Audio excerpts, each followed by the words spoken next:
Let's talk about the vector product. The vector product. Now, let's review a little bit. We have this thing we call the scalar product. And so let's just, by contrast, take a look at that. And we came up with the scalar product when we did torque. Could you guys please? So the scalar product, also known as the dot product, okay, is okay. So it's when we defined work equaled, force dotted with, some displacement, and this is if we didn't need to use calculus, right?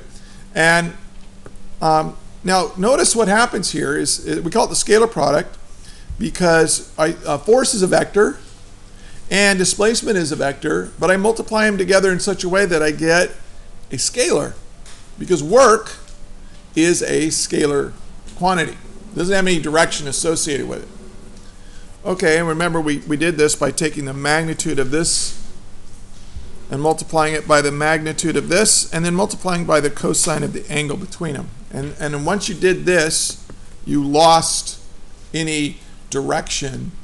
Now, the quantity that you get has no direction associated with it.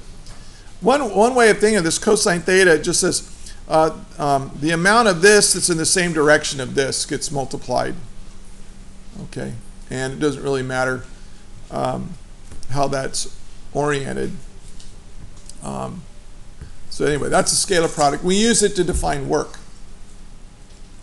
Well, now we have the vector product, because remember we defined torque, and we said that torque was, we used the Greek letter tau for torque.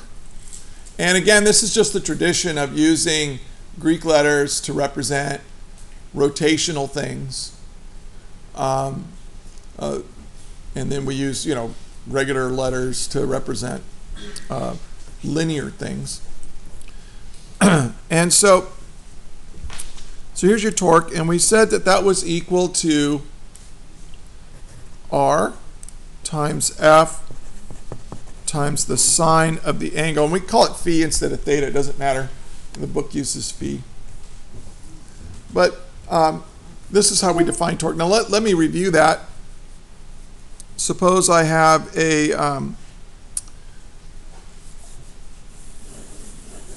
here's just a plane, and I'm drawing it in here's our axis of rotation, and here I have a force that's pulling on like this, and this could be a disk, or this could just be a particle on a disk or something.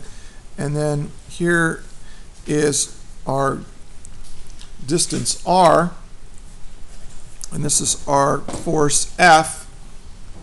Okay, and if I extend r out like this, here's the angle phi between r and F.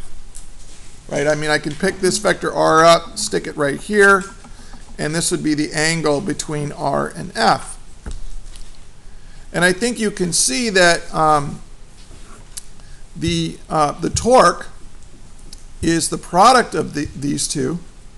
And in fact, the more F is perpendicular to R, the more torque you're going to get, right?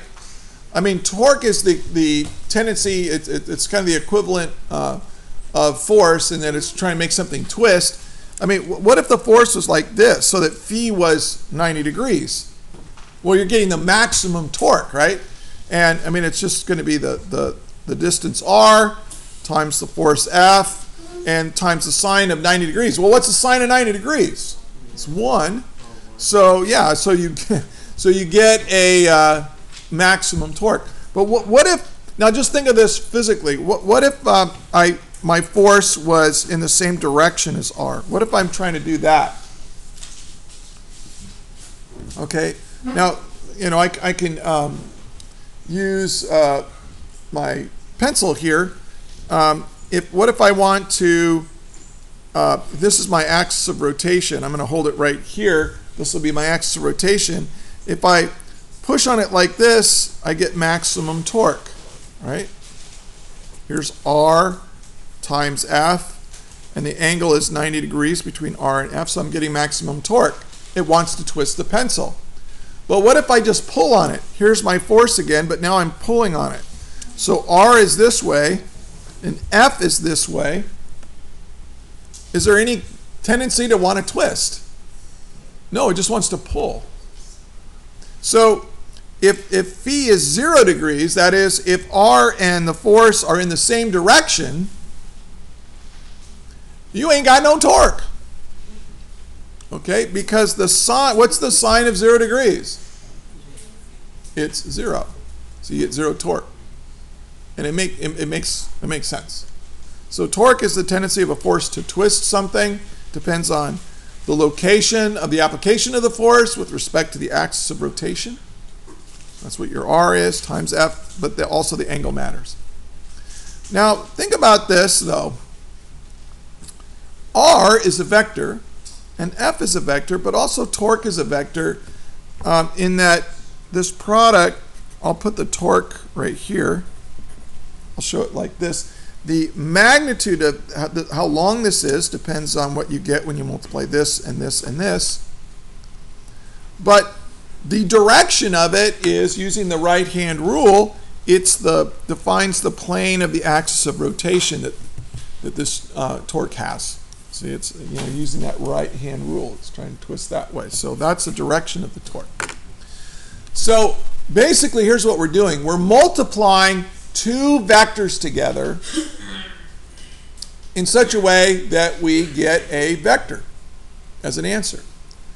So when you multiply a vector times a vector and you get a vector, guess what we call that?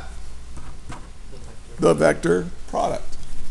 Okay, and it's a little bit different than the scalar product. Scalar product, you get a scalar.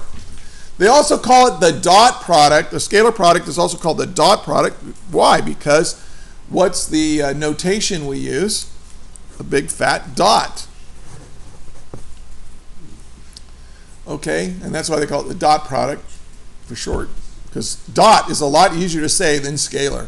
Yeah, it's like half as hard. All right, so we need a mathematics now that will allow us to multiply two vectors together to get a vector, and it's called the vector product. And here's how it's defined. And let's go to completely general terms here.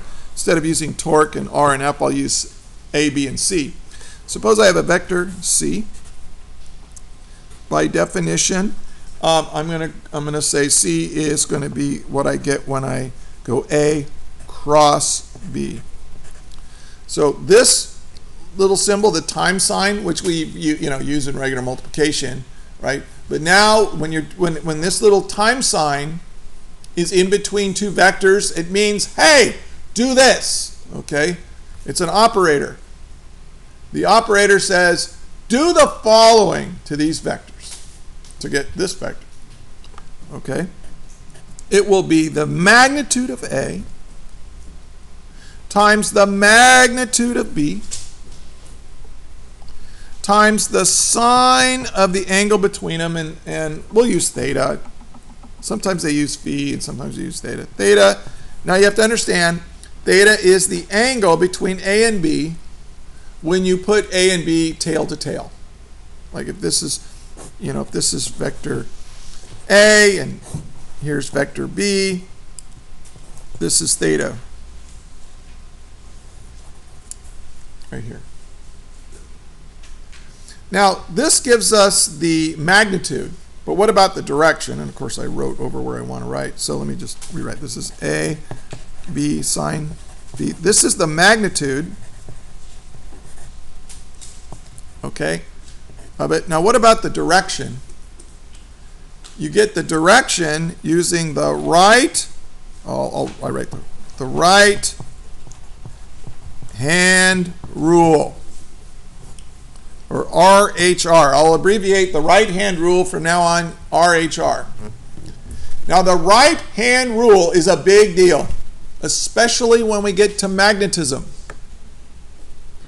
Okay, so this is the first time I think we've used a right hand rule in here.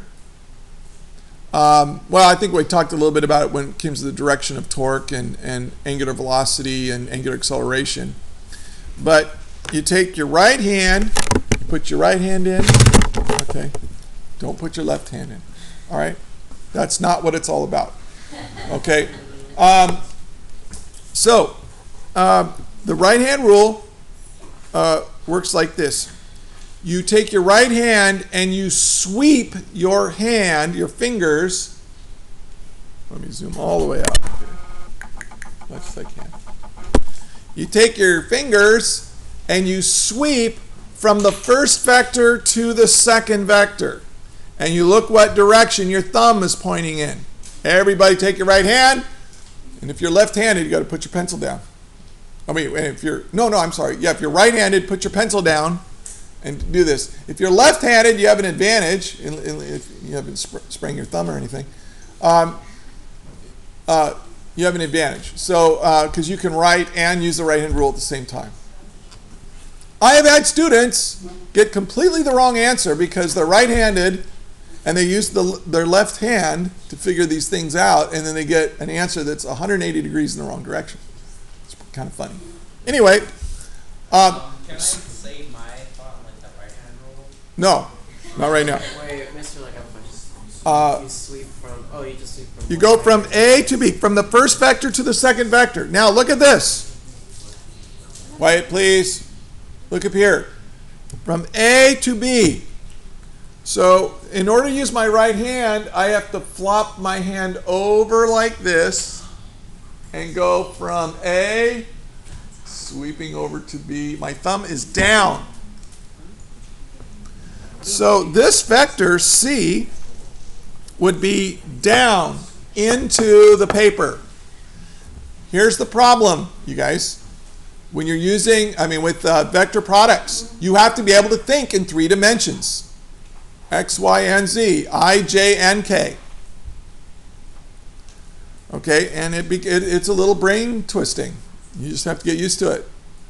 We do live in a 3-dimensional world, and so physics has to handle a 3-dimensional world. And then you get to string theory, and there's 11 of them or something. I don't know. I don't know. So anyway, that's how this works. Now, what if I have B cross A? Now, what am I going to get if I go B cross A? B cross over to A. Now, using my right-hand rule, my thumb is now pointing up instead of down. So B cross A is equal to B times A times the sine of the angle between them. And this doesn't change. So the magnitude doesn't change, but it's in the opposite direction of A cross B. And so I'll just put opposite direction here of A cross B.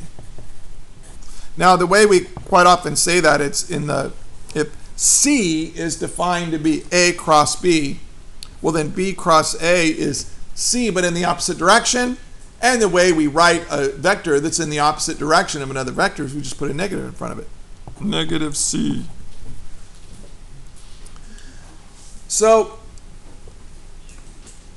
vector products are different than scalar products. When I add a scalar product, like up here, if I put, A dot B, it didn't matter which order I operated I did the dot product. It equaled B dot A. But because of the difference in direction that I get using the right-hand rule, I can say this. A cross B is equal to negative B cross A. That's another way of putting it. So you got to be really careful with direction, okay, on this stuff. Okay. Any questions so far? All right.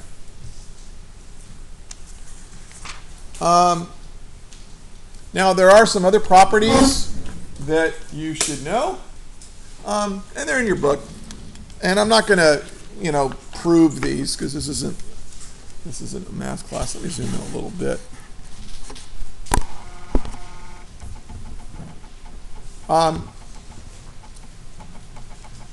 we've got different properties, and one of them was the commutative property, which we just went over. Then you have the associative property and distributive properties and so on.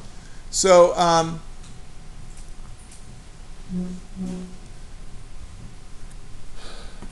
like A cross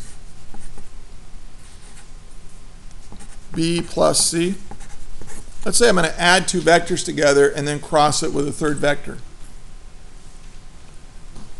No problem. This is just equal to A cross B plus A cross C. So you can distribute this in like we do in regular old math, scalar math. Also, we have the derivative. If you take the derivative with, let's say, we'll take a time derivative, but t doesn't have to be time, but we'll just pretend it is, of A cross B. Well, this is a product,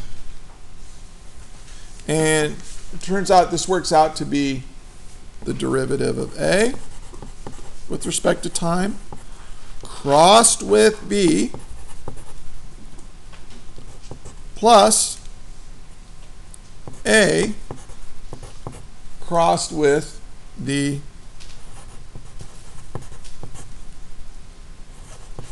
dB dt. Now, notice that I kept the A, B order the same. Now, I think in a lot of times in calculus, you learn in the product rule, it's the first times the derivative of the second plus the second times the derivative of the first. If you put it that way, you're going to accidentally switch the order here. And so, in fact, when I taught calculus a couple years ago, when I taught AMA, when I did the product rule, I said it was the derivative of the first times the second plus the first times the derivative of the second. I kept the order the same. In scalar math, it doesn't matter. But when you get to vector math, it does matter. So just keep the order the same. All right. So those are just a couple of the properties of vector products. Now, we quite often use unit vectors to describe vectors, right? And so how does that work? Well, what is I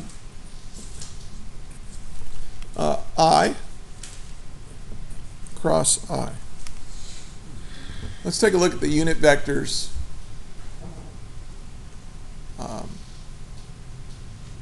Well, let's do the cross product operation. What's the magnitude of I hat? 1. Times the magnitude of I hat, which is 1. They're unit vectors. They have a magnitude of 1. That's why they're called unit vectors. Times the sine of the angle between them. What's the angle between I and I? 0. What's the sine of 0? 0. So this is equal to 0. So anytime you have, by the way, any vector crossed with itself is 0. Because a vector is parallel to itself. And so the angle between is 0. And you have 0 cross product. It makes sense. Okay, so and then obviously by the same reasoning, J cross J is equal to 0, and K cross K equals 0 by the same reasoning. Okay. Now we're going to get to the interesting stuff, and it's a little bit tricky. Now here's how I do it. There are some people who have taken Math 6. Some of the math teachers have given ways of memorizing this. But I'm a visual guy, and I need to draw a little picture. So here's what I do. I draw a little axis system like this. I hat, J hat, K hat. Now I draw it in perspective, but this kind of diagonally coming out, this is coming out of the paper. All right. So now I'm going to go I. Yeah, now this is the way I do it. This works. If you're in another math class or whatever, they might do it a little bit differently, but it's all consistent. They're not doing it wrong. They're doing it right, but in a different way. I cross J. What is I cross J? Now, we're going to use the right hand. I cross over to J. What direction is my thumb pointing? Positive K. What is J cross I, therefore? Okay, in order to sweep my right hand from J over to K, my thumb is, let me zoom out again. My thumb has to be pointed down. In order to sweep my fingers from J over to I, my thumb is down. So that's going to be negative K. Or down, when I mean down, I mean into the paper. Okay, now let's do I cross K.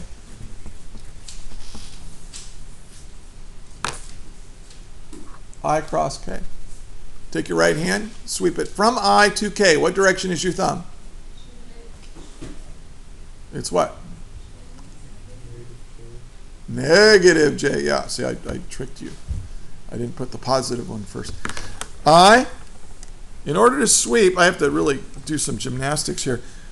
J cross over to K, my thumb is going to be pointed in a downward direction. In order to go from I over to K, my thumb is going to be pointed downwards, which is the negative J direction. Okay?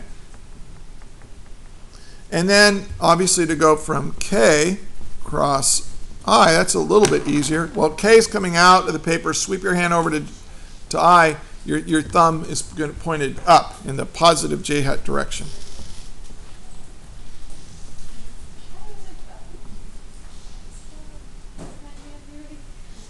It takes some practice, so feel free to, when you're doing your homework or whatever, draw this and spend some time goofing around with it. This one? Yeah, the K hat cross with I. Okay. K hat cross with I hat. I have to point my hands like this out of the paper and sweep over this way so my thumb is pointed up. Okay, now what's left? Let's do J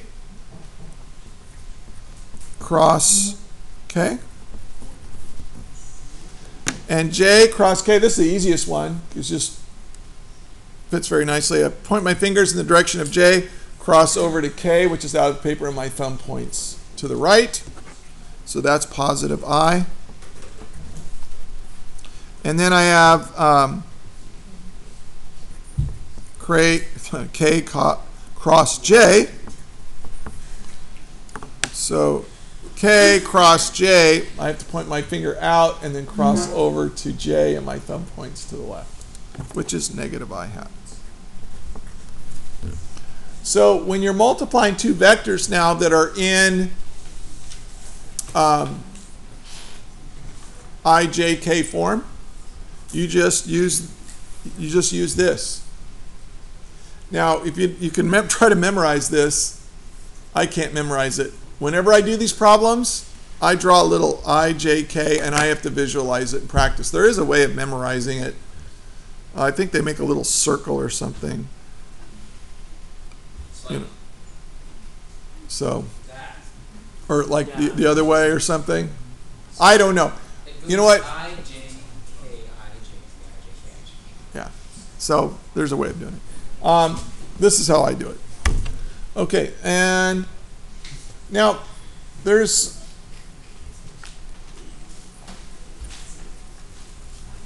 a very, and I'm running out of time here, so I'm going to kind of skip to this. If I go A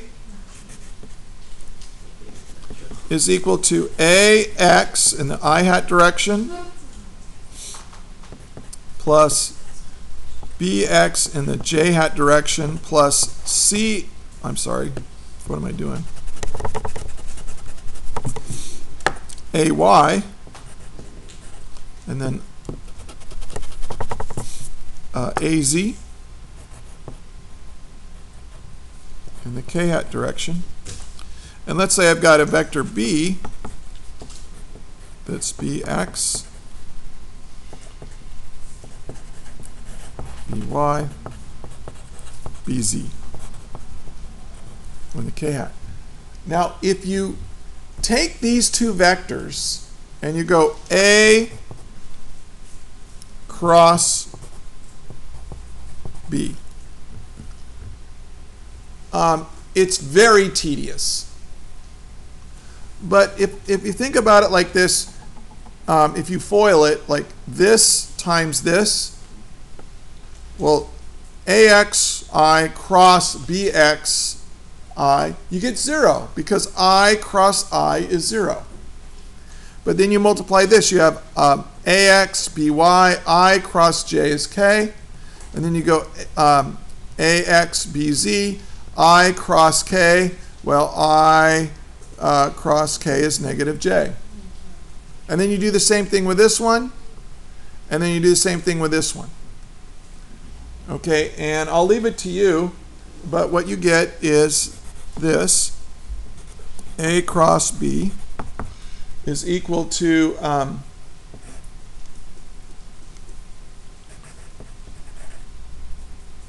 AY BZ minus AZBY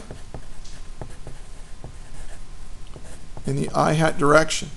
So notice in the I hat direction, you only have the y and z components involved, and that makes sense because when I cross I and I, the x components go away. So it's only these that are left over. So look at this. It's kind of this times this minus this times this. Have any of you done determinants in your math class? Okay, it uses determinant math. But for most people, I haven't had it yet, so I'm not going to worry about it. Then plus, and then it's going to be AX, oh, it's going to be minus. You need a minus in here. Minus AX BZ minus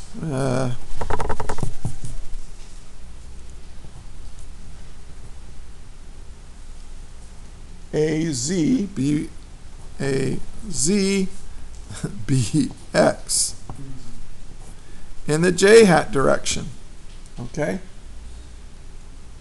Because look, and notice that in the J direction you only care about the X and Z components of A and B. And that makes sense because when you cross J, you get 0. But because of this sign difference here, it's like minus this times this minus this times this. And then plus again. Can't fit it up here. Well, we've got, we want the Z components, so it's going to be AX BY minus AY BX. And so this long, nasty thing is how you figure out the cross product between two vectors. I mean, not the cross, yeah, the cross product. We call it the cross product because of the operator there. And it's tedious, but it's really not that hard once you get used to it. Now, I'm going to show you the book here. For those of you that have had the math,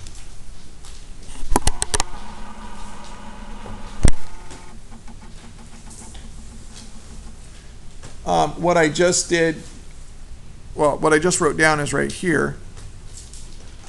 But they use this determinant notation to go A cross B. And by the way, determinants, We're really done because in order to help people solve cross products. Right? So I think you learned that in Math 6, is that right? Yeah.